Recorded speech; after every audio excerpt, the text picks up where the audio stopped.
Well, thanks for coming along. As you can see, the Think Big Yellow Bike is in the background, and that really only means one thing, and that's the Santos Tour Down Under is only 10 days away, which means we've got our international women and men's teams arriving. We've got all 18 UCI men's World Tour teams coming, and for the first time ever, all 14 women's World Tour teams arriving. So we've got the biggest, strongest field we've ever had in Tour Down Under history.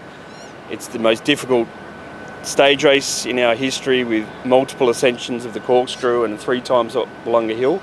So from a racing point of view, it's going to be super exciting. But for me personally, my biggest wish is that it's a safe Tour Down Under, and not just from the racing point of view, but that means for the days building up to that, we're going to have more cyclists out on the road than ever before.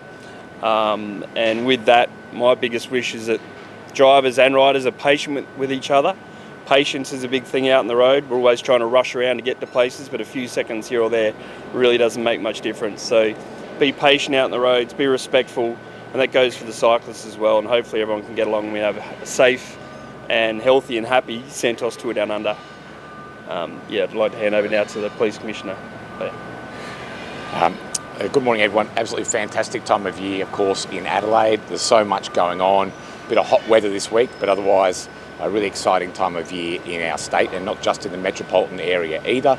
It's a pleasure to be here with Stuart and the Police Commissioner Grant Stevens today as well to talk about Operation Safe Cycling.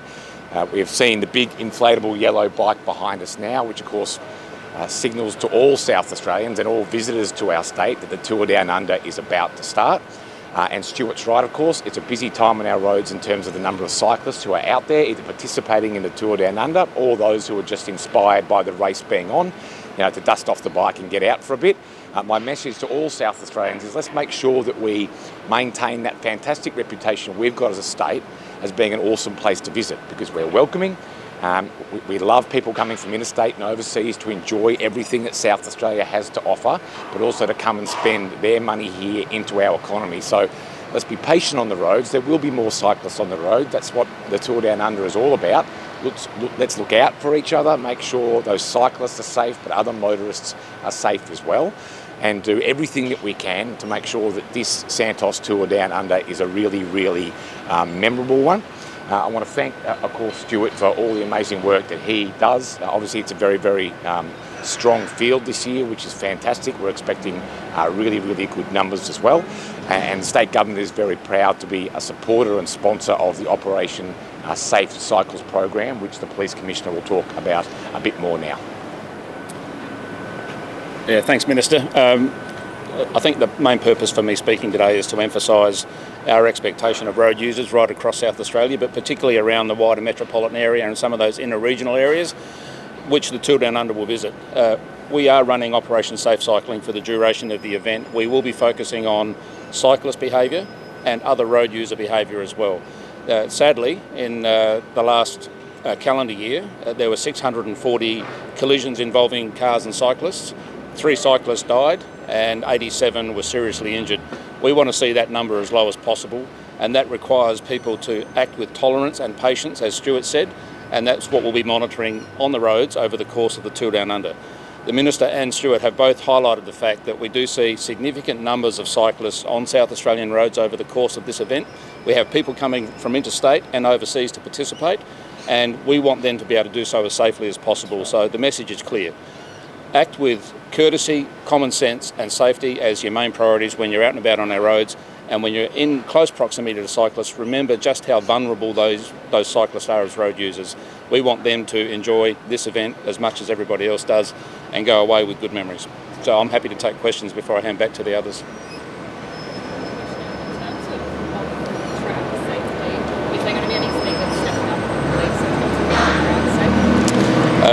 We always take a very balanced approach to the number of police we deploy to Tour Down Under and other events. It's based on intelligence, and we have the ability to respond should circumstances change that require a stronger police presence. So we are monitoring all of the locations. We'll have police out and about on the track to make sure that the event is not disrupted and that spectators are doing the right thing.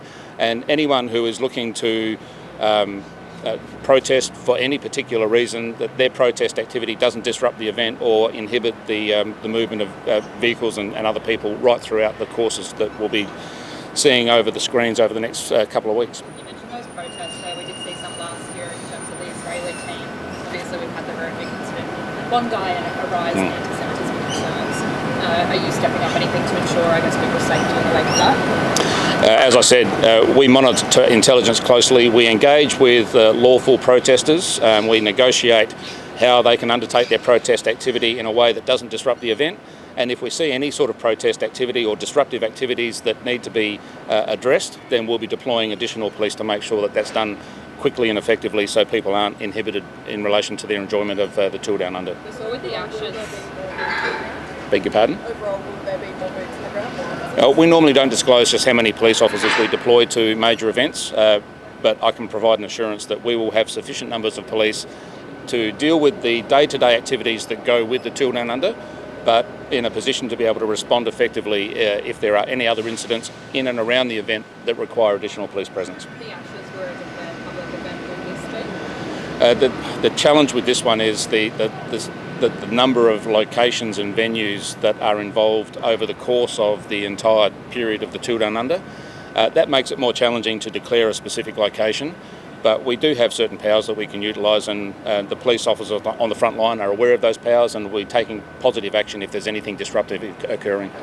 Is this something that you've ever considered to make it a declared event, but it's unfeasible because of that? Given the amount of time that the event is in one location, it does become quite challenging, and it is a moving event. So the application of the declared public precinct doesn't lend itself to an event like the Tour Down Under as easily as it does an event at the Adelaide Oval, which has a specific perimeter that we can enforce. So can we expect in the next 10 days to see any sort of announcement from you that we might see a ramping up of those sort of powers? I wouldn't rule it out, but we'll certainly be assessing where we can be most effective with the authorities we have under the legislation.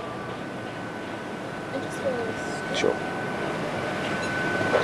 How much congestion are we expecting on the roads?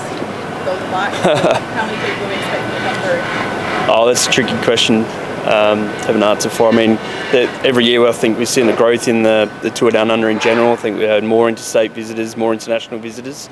That doesn't mean everyone's got a bike though. So I think in general, I've been driving around the last week doing stage reconnaissance, and I've seen more, with our great weather, I see more vehicles, more motorbikes, more bike riders out there enjoying it. So at the end of the day, numbers not going to matter. It's the safety aspect and being respectful while you're out there. I guess protests. Israel Premier Champ, they're no longer in the sport of NSN now, but do you still think they might be the subject of protest, or they have been for the past many years? No, Israel Premier Tech as a team ceased to exist last year, so I don't see why there'd be any continuation of protest activity. I guess, but after you saw what happened in the world with, now pro-Palestinian protesters and what they were able to do to embrace, do you think you might get inspired with these words from that, or Well, the team that does no longer register or exists in the World Tour, so yeah. We saw obviously a pretty awful crash last year. What steps have been made to ensure that there's increased rail safety this year? Well, every risk or every sporting event, I guess, has risks entailed to it when you go along to spectate.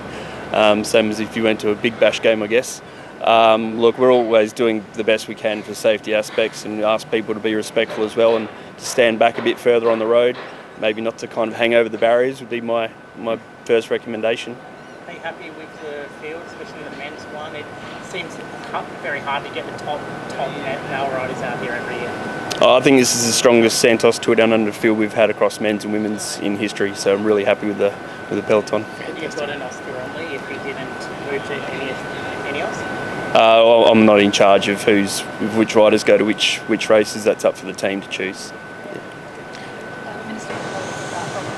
Yeah, from a rider, it's really important. Having from a rider's perspective, important that cars give that little bit more patience at this time of the year. It is a challenge with so many more riders on the road. It's changed to our norm, especially as a local South Australian, and also from a rider's perspective, where bright clothing, clear signals, and also patience within the riders as well, staying behind cars where needed, and making it clear so road users, both bike and car, understand what each other's plans are. Great. Thank you, guys.